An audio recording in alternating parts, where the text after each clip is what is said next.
Universidade Federal de Sergipe.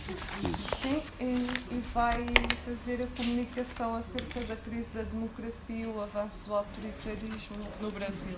Então, tem os seus 20 minutos. Ok, posso só abaixar esse aqui um pouquinho, só a tela aqui, para ver melhor. Sim. Então, bom dia a todos. Vou só tomar um pouco de água aqui por causa da garganta. Acabei não querendo participar do debate, porque ia apresentar um pouco sobre isso logo depois, então penso que seria mais justo, né? Então, como foi exposto, o título do meu texto é A Crise Democrática e o Avanço do Autoritarismo no Brasil. Eu não vou comentar muito antes, porque o texto já tem uma série de situações, já fala um pouco do contexto, então vou me prender mesmo ao texto para que haja tempo de fazer toda a exposição, ok? Então, eu vou começar com uma epígrafe de um intérprete do Brasil chamado Caio Prado Júnior.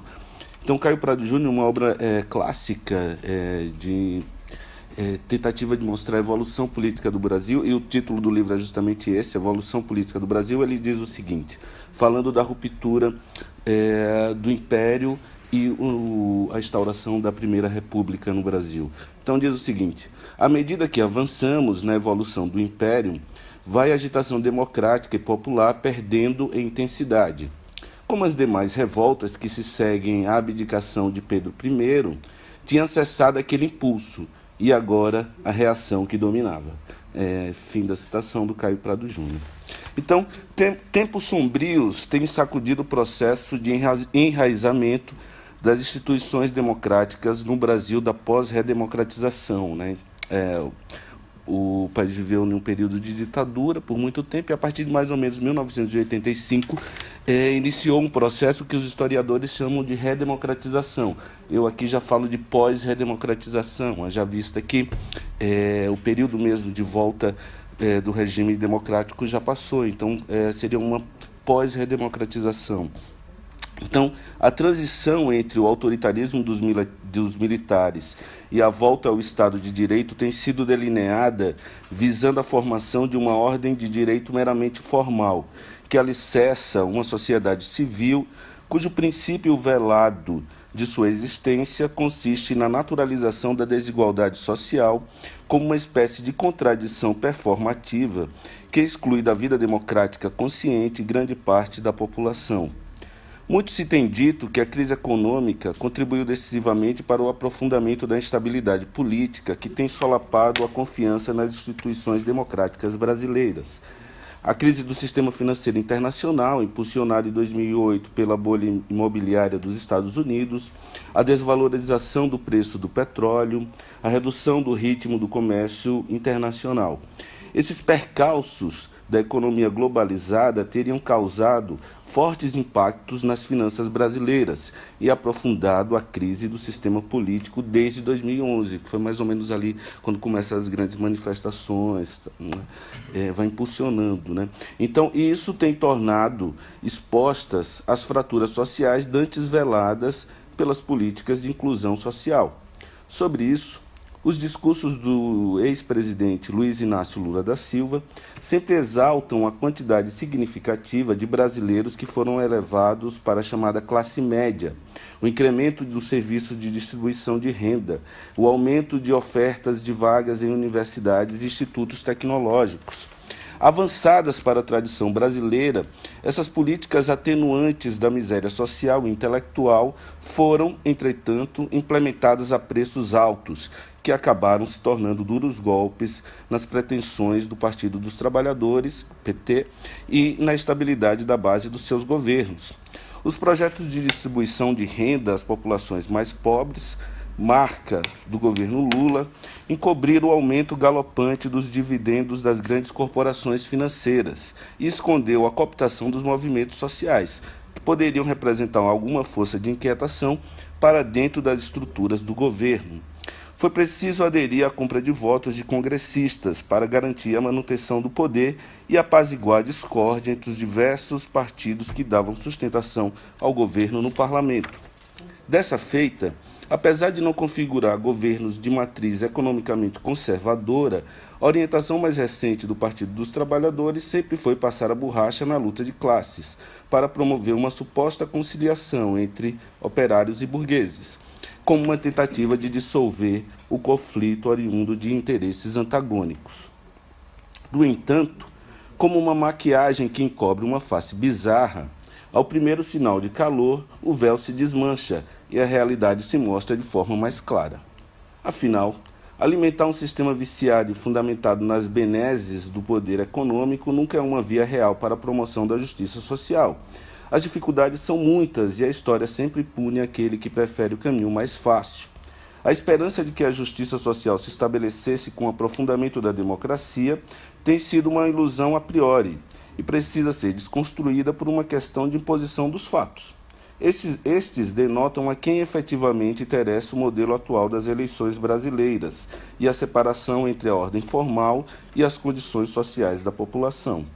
Por isso, a defesa do aprofundamento da consciência política permanece como um valor social e uma ideia reguladora indiscutível, pelo simples fato de permitir o paulatino emergir da dissidência, do pensamento crítico e do aperfeiçoamento dos mecanismos de decisões coletivas. Tendo em vista esse contexto geral, o argumento a ser desenvolvido ao longo dessa exposição afirma o seguinte: em momentos de crise dos regimes democráticos, concepções políticas de matriz autoritária ganham popularidade social, sustentadas na opinião pela qual a autoridade deve frear a licenciosidade inepta do povo. O povo aqui entendendo como as classes mais baixas, os trabalhadores, enfim. A partir dessa formulação geral, o caso particular do Brasil é investigado na tentativa de compreender como a incipiente democracia brasileira tem sido corroída por gritos de ordem e promessas de progresso propagandeadas pelas vozes autoritárias dos arautos da moralidade.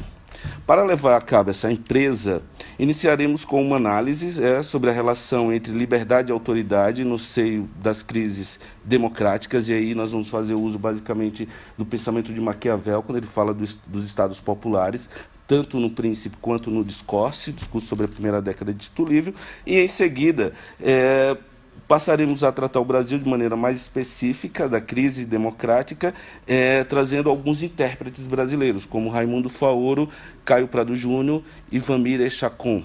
Ok? Então, vou à leitura da primeira parte do meu texto, e o subtítulo é o seguinte: Liberdade e Autoridade no Regime dos Conflitos. Nicolau Maquiavel, ao refletir em O Príncipe sobre os percalços daquilo que ele chama veritas effettuali della cosa, ou a verdade efetiva das coisas, havia alertado aos atores da história que os mais pobres se satisfazem com pouco, mas os grandes têm estômago dilatado. O filósofo de Florença percebia que no cerne dos processos pelos quais o povo elege o seu príncipe, existem dois humores inconciliáveis. E aí eu cito Maquiavel, capítulo 9 do Príncipe, que é o Principado Civil. Ele diz o seguinte: o povo não quer ser comandado, nem oprimido pelos grandes, enquanto os grandes desejam comandar e oprimir o povo. Fim da citação.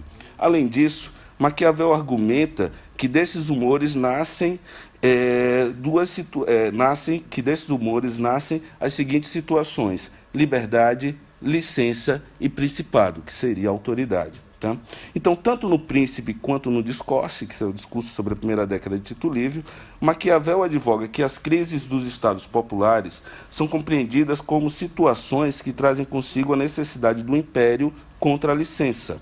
Assim, no segundo capítulo do Discurso, ao refletir sobre as formas de governo, Maquiavel argumenta que, e eu cito, organizou-se o Estado popular, no qual a autoridade não recaía nem no príncipe, nem num pequeno número de senhores, seria a aristocracia. Não tardou a desenvolver uma situação de licença em que não se respeitava mais os cidadãos, nem as autoridades. Fim da citação. Para além dessa conclusão, fruto da tradicional tipologia das formas de governo, Maquiavel elogia o governo misto, porque traria o conflito para as bases institucionais, de modo que a desunião entre os grandes e o povo seria a fonte de toda a perfeição. de toda a perfeição republicana, porque ela permitiria a desunião, o dissenso, a disputa dentro da ordem legal. Então, estabelecendo uma espécie de equilíbrio, né? Ele até chama que seria a república perfeita, aquela onde tem o equilíbrio da disputa dentro da ordem legal. Então, é natural. No entanto, ele continua Maquiavel, a reflexão dele, tudo que é da ordem humana está sujeito ao ocaso, nada é estável. É natural que as coisas melhorem ou piorem.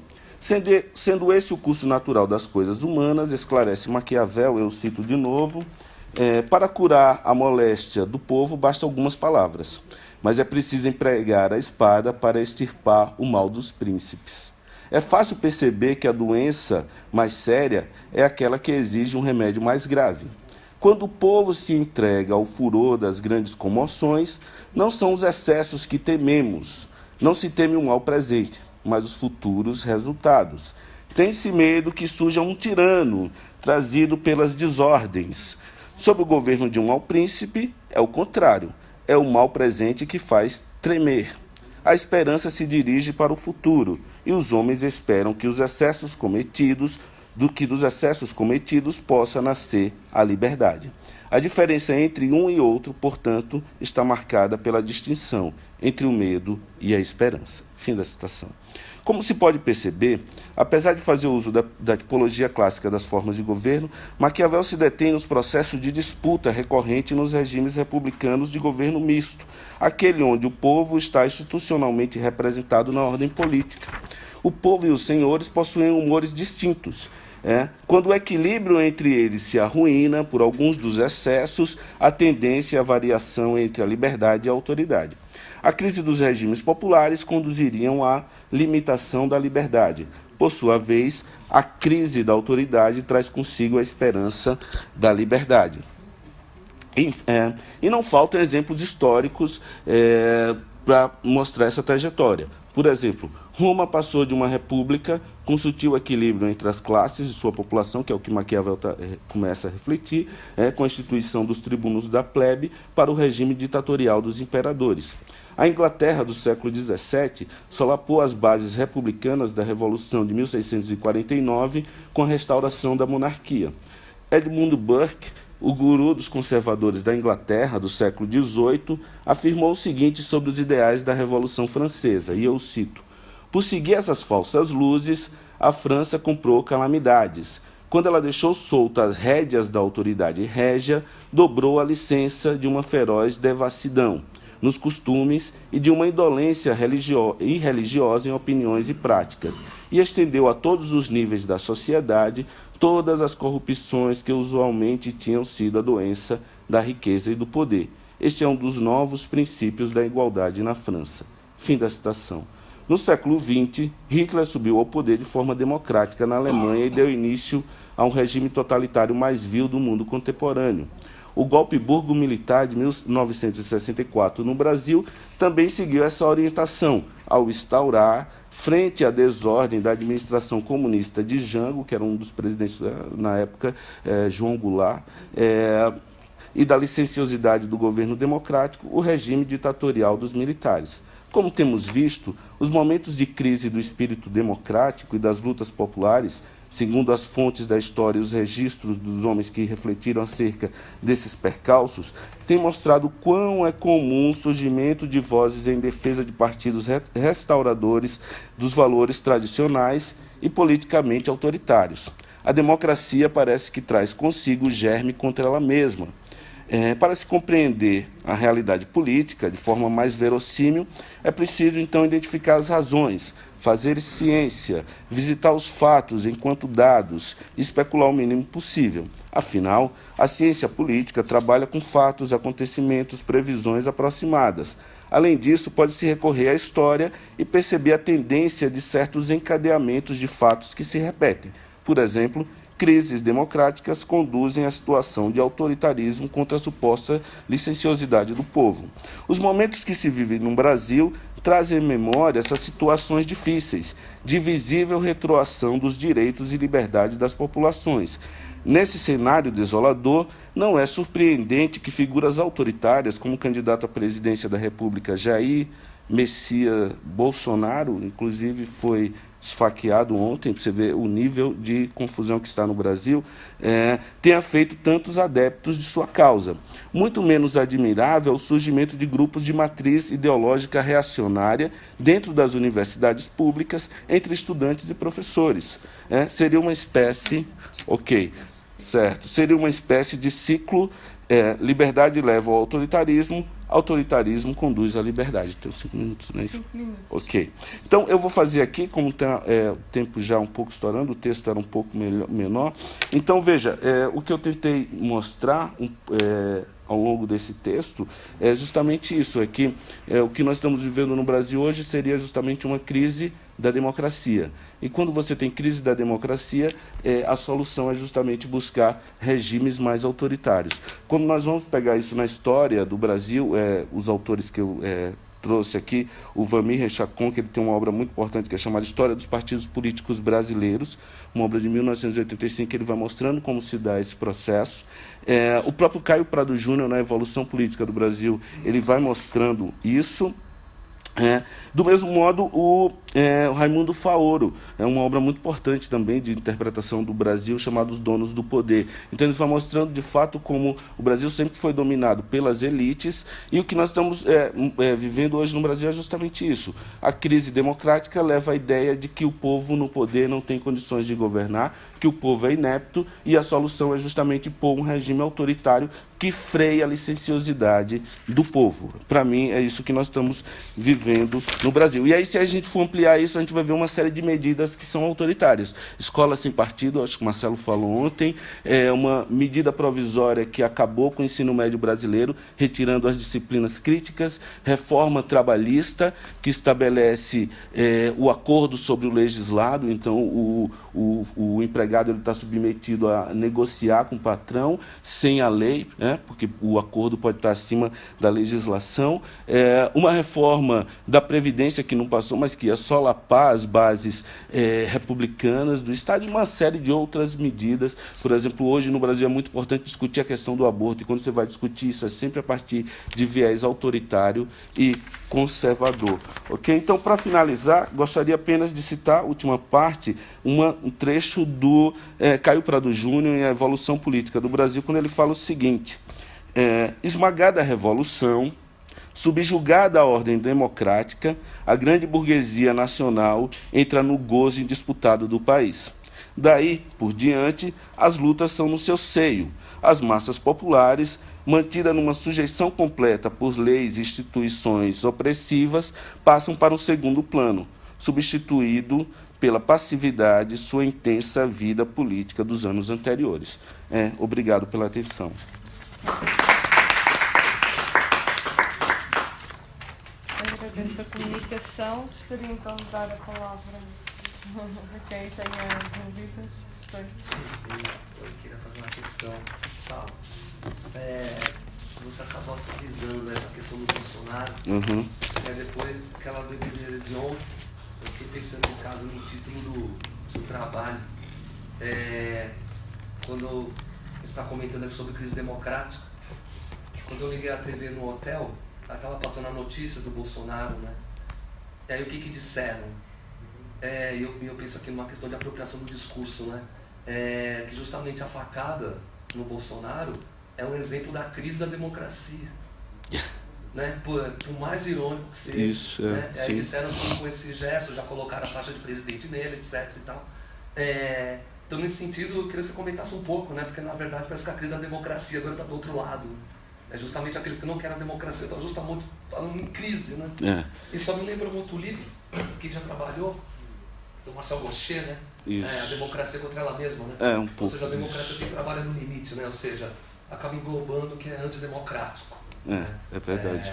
No sentido assim, mais expansivo de demos, né? Então eu queria que você conversasse um pouco, porque na verdade a crise agora, se você fizesse outro texto, a gente ia ter que englobar isso aí. Teria que englobar. E eu gostei. Valeu pelo texto. Valeu, obrigado, Marcelo. De fato, todos nós fomos pegos de surpresa. Você sai, só para vocês terem uma ideia, semana passada teve um incêndio no Brasil que queimou um dos museus mais importantes, não só para o Brasil, para Portugal também. Enfim, cada hora acontece uma coisa. E de ontem para hoje ocorreu isso aí. Um presidente foi esfaqueado. E, de fato, era o presidente mais autoritário. De fato, um candidato à presidência, desculpe. E, de fato, um dos candidatos, ou o candidato, que tem um discurso mais antidemocrático, autoritário, contra políticas sociais, inclusão das minorias, tudo isso. E aí de fato, como a gente vê a crise da democracia. De fato, a crise da democracia está aí.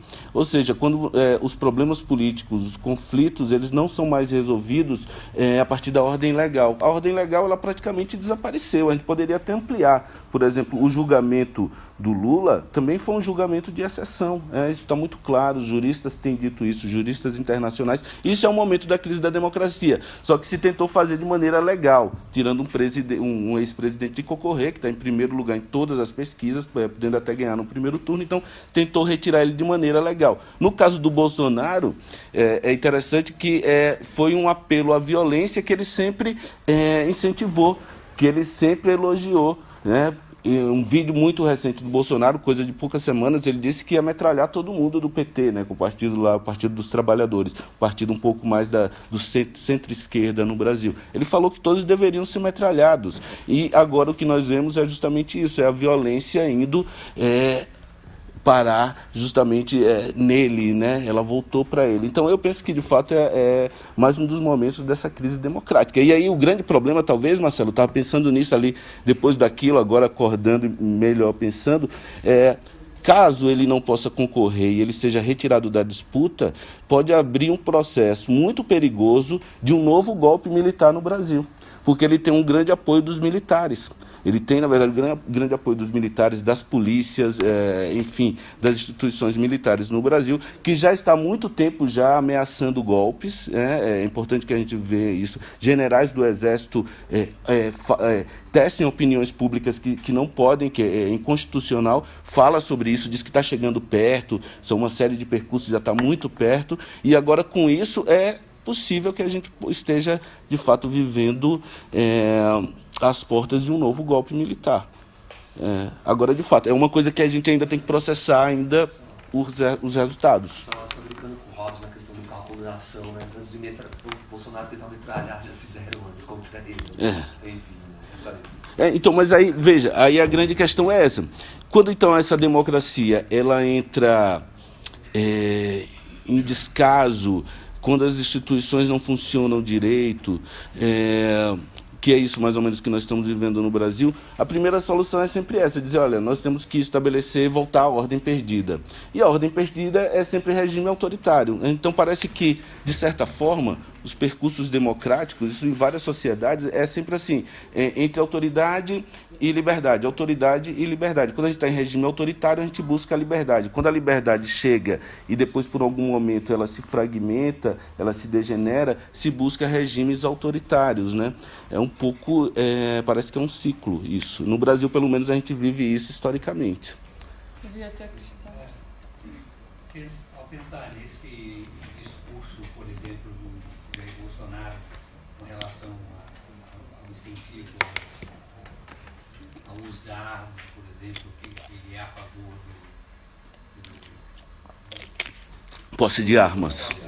Isso. E esse discurso que ele fez foi infeliz. Isso. O discurso que ele fez no Acre, isso. Sobre metralhar os petralhas. Isso.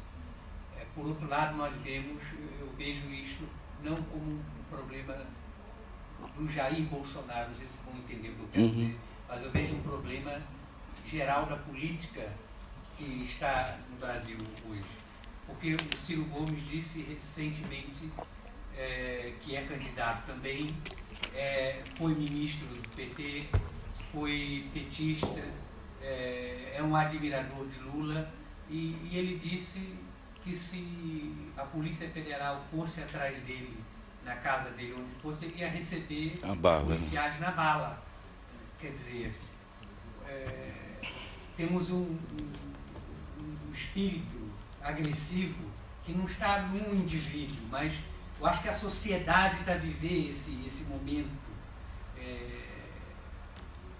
o que merece discussão, o que merece fala, o que merece mais debate, para se livrar disso. Eu acho que não é nos livrarmos de algumas figurinhas que estão aí. Eu acho que essas figuras são muitas que têm esse tipo de pensamento. Eu concordo com você. Na verdade, é uma espécie de espírito, né, que está ali no Brasil. Mas eu penso que isso também é decorrente da ruptura da ordem legal. Quando você teve a ruptura da ordem legal, pronto, e todo mundo atira para todos os lados, né? Eu penso que o impeachment...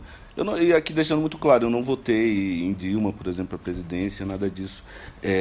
Na verdade, nem votei no dia, eu estava fora do Brasil, mas quando você teve o impeachment, que foi um impeachment de fato ilegal, né? Você hoje, depois de todas as análises juristas e etc., a gente sabe que não foi um golpe de fato. E depois a retirada de Lula da eleição também a partir de um processo de exceção, isso rompeu a ordem legal. Isso rompeu a norma.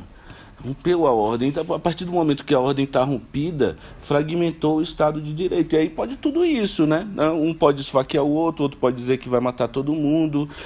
Não se confia mais em ninguém, não se confia na justiça, não se confia nos juízes. Um juiz diz uma coisa, no mesmo dia outro juiz diz outra. Então, veja, a ordem legal ela se corrompeu totalmente. E aí você abre até possibilidade para isso, para resolver os problemas na base da força. Então, de fato, é um momento muito complicado. E aí você falou, aqui o professor aqui na frente, questionou como resolver. Eu não sei como resolver isso, porque é como ele falou, não é uma questão de uma figura ou outra, é um espírito, né? É uma espécie de... é uma consciência que está pairando no Brasil hoje, é uma desunião muito forte e uma ruptura da ordem legal. Não sei como restaurar. Talvez depois da eleição, né, vamos ter um presidente mais legítimo, ou uma presidenta, como se queira um presidente, enfim. E talvez aí então a gente possa ter uma nova restauração das leis, tal, enfim, da ordem democrática. Mas, por enquanto, eu não vejo muita saída. Porque o presidente que está aí não tem legitimidade nenhuma. A ordem legal foi rompida. Em quem confiar? Um juiz diz uma coisa, outro juiz diz outra. Ninguém sabe mais de nada. Temos ainda 2 minutos. Se for uma pergunta breve, uma resposta breve. Ok, obrigado. Muy breve, muy preciso. Profesor, ¿cómo explica usted, a propósito de la crisis que usted acaba de escribir, la aceptación, la popularidad del candidato Bolsonaro? Certo. No digo cómo, por qué justificarla, no, cómo, desde el punto de vista de la ciencia política, por qué la sociedad está respondiendo, está mirando hacia allá, digamos. Isso. Se que se puede, nada más. Não, eu posso responder rapidamente, é o seguinte, como a democracia está em crise, a democracia é o regime das liberdades, então quem está em crise é a liberdade. Como o Bolsonaro é um candidato da ordem, da autoridade, é normal que as pessoas, né, que estão desejosas de uma nova ordem, da autoridade, vão atrás de candidato que promete isso. Porque o discurso dele é um discurso da autoridade mesmo, para frear a licenciosidade.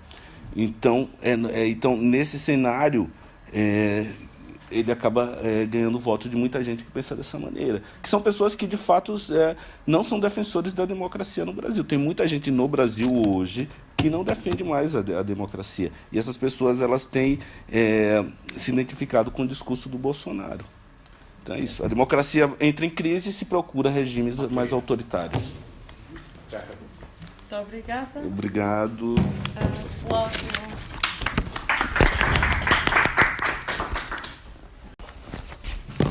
Sou da Universidade Federal de Sergipe, sim, e vai fazer a comunicação acerca da crise da democracia e o avanço do autoritarismo no Brasil. Então, tem os seus 20 minutos. Ok, posso só abaixar isso aqui um pouquinho, só a tela aqui, para ver melhor. Sim. Então, bom dia a todos. Vou só tomar um pouco de água aqui por causa da garganta. Acabei não querendo participar do debate, porque ia apresentar um pouco sobre isso logo depois, então penso que seria mais justo, né? Então, como foi exposto, o título do meu texto é A Crise Democrática e o avanço do autoritarismo no Brasil. Eu não vou comentar muito antes, porque o texto já tem uma série de situações, já fala um pouco do contexto, então vou me prender mesmo ao texto para que haja tempo de fazer toda a exposição, ok? Então, eu vou começar com uma epígrafe de um intérprete do Brasil chamado Caio Prado Júnior. Então, Caio Prado Júnior é uma obra clássica de tentativa de mostrar a evolução política do Brasil, e o título do livro é justamente esse, Evolução Política do Brasil. Ele diz o seguinte, falando da ruptura do Império e a instauração da Primeira República no Brasil. Então diz o seguinte, à medida que avançamos na evolução do Império,